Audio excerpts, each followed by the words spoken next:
Hi friends, എല്ലാവർക്കും പുതിയൊരു വീഡിയോയിലേക്ക് സ്വാഗതം. ഇന്ന് ഞാൻ വന്നിട്ടുള്ളത് ഒരു സ്നാക്ക് റെസിപ്പിയുമായിട്ടാണ്. അവൽ കൊണ്ടാണ് ഞാൻ ഈ സ്നാക്ക് ഉണ്ടാക്കിയിരിക്കുന്നത്. അപ്പോൾ ഇതെങ്ങനെയാണ് ഉണ്ടാക്കുന്നതെന്ന് നമുക്ക് നോക്കാം. അതിനു മുന്നേ ഈ ചാനൽ ആദ്യമായി കാണുകയാണെങ്കിൽ ലൈക്ക് ചെയ്യാനും ഷെയർ ചെയ്യാനും സബ്സ്ക്രൈബ് ചെയ്യാനും മറക്കരുത്. ഒരു ഗ്ലാസ് മട്ടരിയുടെ അവലാണ് സ്നാക്ക് ഉണ്ടാക്കാനായിട്ട് ഞാൻ ഉപയോഗിച്ചിട്ടുള്ളത്. വെള്ള അവൽ കിട്ടുകയാണെങ്കിൽ അതായിരിക്കും കുറച്ചുകൂടി നല്ലത്. അപ്പോൾ നമുക്കിത് എന്ത് ചെയ്യാം, ഇത് കുറച്ച് നേരം ഒന്ന് കുതിർത്ത് വെക്കണം. അപ്പോൾ വളരെ കൂടുതൽ നേരമൊന്നും കുതിർത്ത് വെക്കേണ്ട ആവശ്യമില്ല. അവലായതുകൊണ്ട് തന്നെ പെട്ടെന്ന് കുതിർന്ന് കിട്ടും. ഞാനൊരു 5 മിനിറ്റോളം ഇത് കുതിർത്ത് വെക്കുന്നുള്ളൂ. അതിനുശേഷം കഴുകിയെടുക്കാം. പാവലൊക്കെ നന്നായി കഴുകിയെടുത്തിട്ടുണ്ട്. നല്ല കളർ വന്നിട്ടുണ്ട് പാവലിന്. ഇനി നമുക്കിതിലേക്ക് ഇൻഗ്രീഡിയൻസ് ചേർത്ത് കൊടുക്കാം. ആദ്യം തന്നെ 3 ടേബിൾ സ്പൂണോളം മൈദ ഇതിലേക്ക് ചേർത്ത് കൊടുക്കാം. ഇനി ചേർക്കേണ്ടത് 2 ടേബിൾ സ്പൂണോളം അരിപ്പൊടിയാണ്. അരിപ്പൊടിയും കൂടി ചേർത്ത് കൊടുത്തതിന് ശേഷം നമുക്കൊരു സ്പൂൺ ഉപയോഗിച്ചുകൊണ്ട് തന്നെ ഇതൊന്ന് ചെറുതായി അങ്ങോട്ട് ഇളക്കി യോജിപ്പിക്കാം.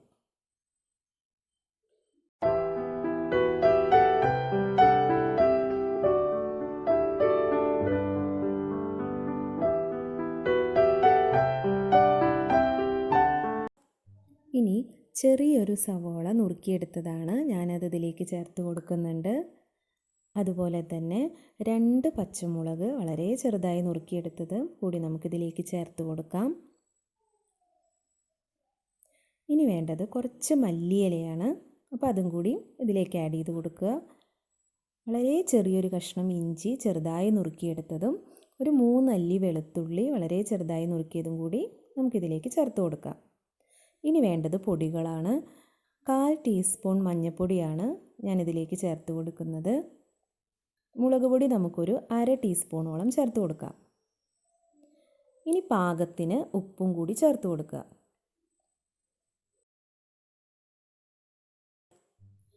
കാൽ ടീസ്പൂണോളം ഗരം മസാലപ്പൊടി കൂടിയും ചേർത്ത് കൊടുത്തതിന് ശേഷം കുറേശ്ശെ വെള്ളം ഒഴിച്ച് കൊടുത്ത് നമുക്കിതൊന്ന് കുഴച്ചെടുക്കണം.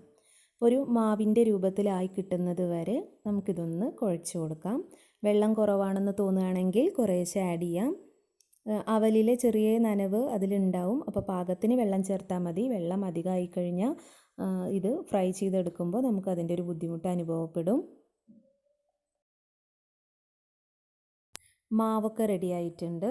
ഇനി ഇത് നമുക്കൊരു 15 മിനിറ്റോളം റെസ്റ്റ് ചെയ്യാൻ വെക്കാം. 15 മിനിറ്റ് കഴിഞ്ഞിട്ടുണ്ട്. ഇനി കയ്യിൽ എണ്ണ പുരട്ടിയിട്ട് ഇതിൽ നിന്നൊരു ചെറിയ പീസ് എടുത്ത് നമുക്കിഷ്ടമുള്ള രീതിയിലേക്ക് ഇത് ആക്കിയെടുക്കാം.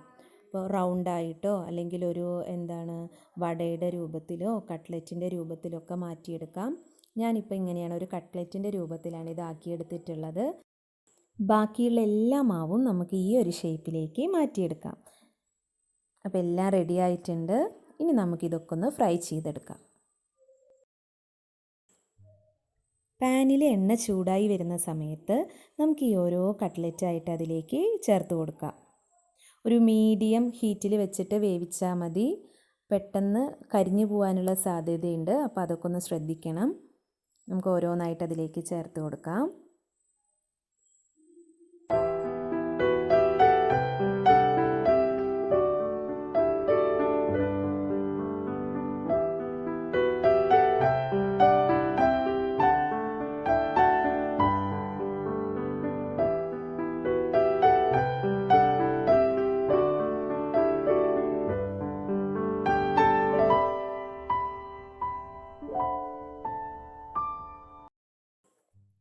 ഇനി ഒന്ന് മറിച്ചിട്ട് കൊടുക്കാം.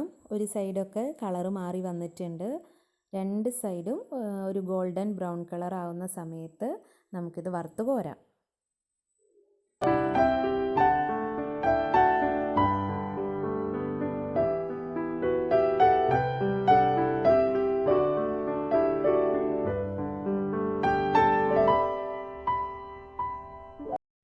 നമ്മുടെ അവൽ സ്നാക്ക് റെഡിയായി കഴിഞ്ഞു. എല്ലാവരും ട്രൈ ചെയ്ത് നോക്കണം. എല്ലാവർക്കും ഇഷ്ടപ്പെടുന്ന രീതിയിലുള്ളൊരു സ്നാക്കാണിത്. ഫീഡ്ബാക്ക് കമൻറ്റിലൂടെ അറിയിക്കുകയും വേണം.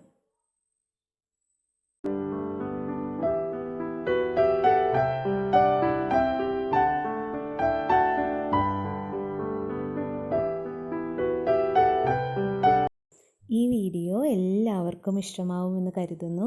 ഇഷ്ടപ്പെടുകയാണെങ്കിൽ ലൈക്ക് ചെയ്യാനും ഷെയർ ചെയ്യാനും സബ്സ്ക്രൈബ് ചെയ്യാനും മറക്കരുത്.